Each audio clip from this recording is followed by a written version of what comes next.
It's time for On Point, where we speak to experts to delve deeper into some of the key issues in the spotlight right now. While the global COVID-19 numbers are down, there are reports of reinfections in countries like the United States. That's right, but how concerning are these reinfections and what are other COVID-19 issues still remaining after over 2 years? For this, we connect with Ben Cowling, Chair Professor of Epidemiology at the University of Hong Kong. Good morning to you, Professor. Good morning.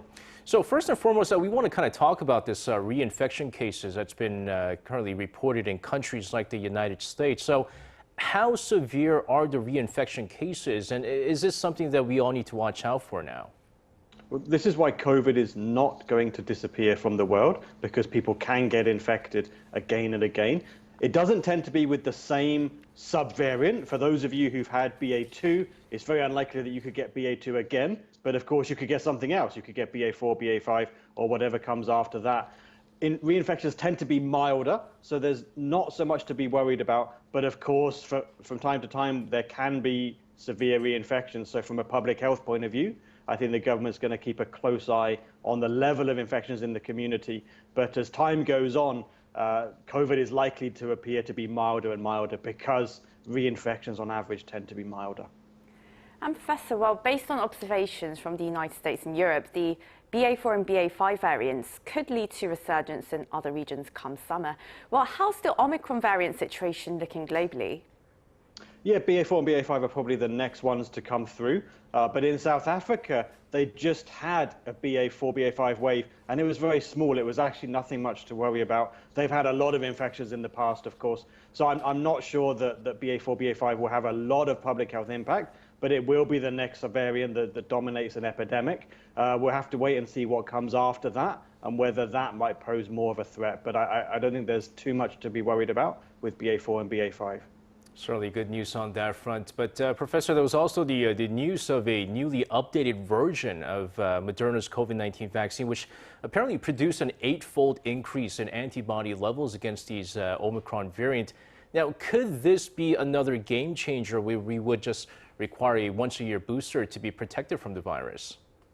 Well, that's the hope. But of course, this vaccine is with the Omicron BA.1 strain. And it's not only Moderna, quite a few of the vaccine companies are updating their vaccines with BA.1. But you would know that we've already had a lot of BA.2 around, and now we're talking about BA.4, BA.5. So it's still a little bit behind, a little bit out of date. It's better than the vaccine that we currently have because it can give a little bit more protection, not only for BA.1, but also for BA.2, BA.4, and BA.5.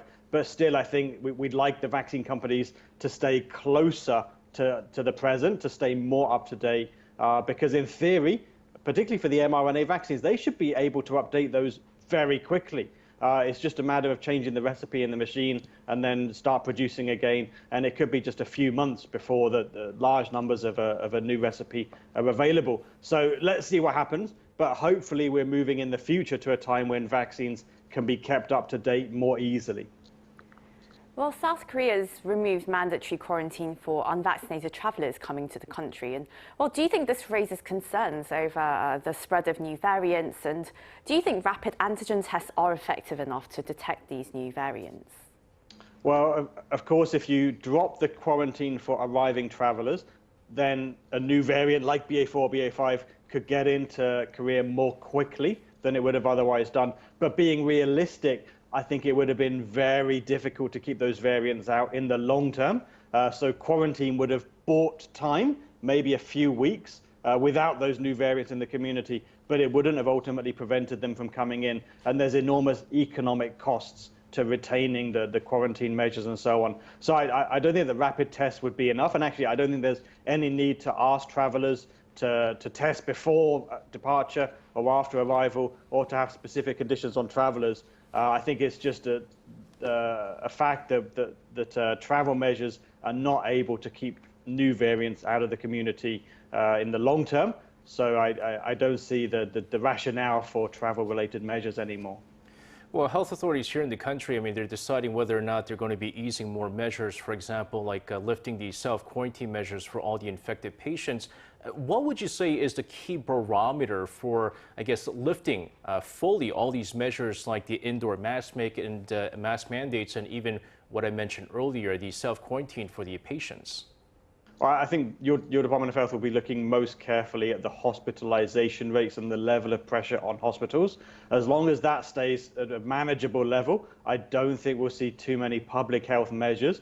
But if there's a surge in severe cases particularly, then we may see the reimposition of some public health measures for a short period of time. That would mean perhaps bringing back mask mandates, perhaps bringing back some of the other policies that have been used in the past 2 years.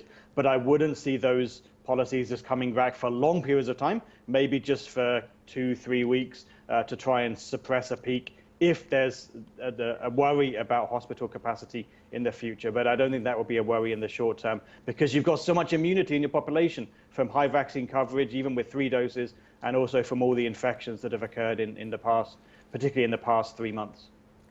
Well, thanks very much, Professor Cowling, for your insights today, and we're looking forward to speaking with you again. Thank you.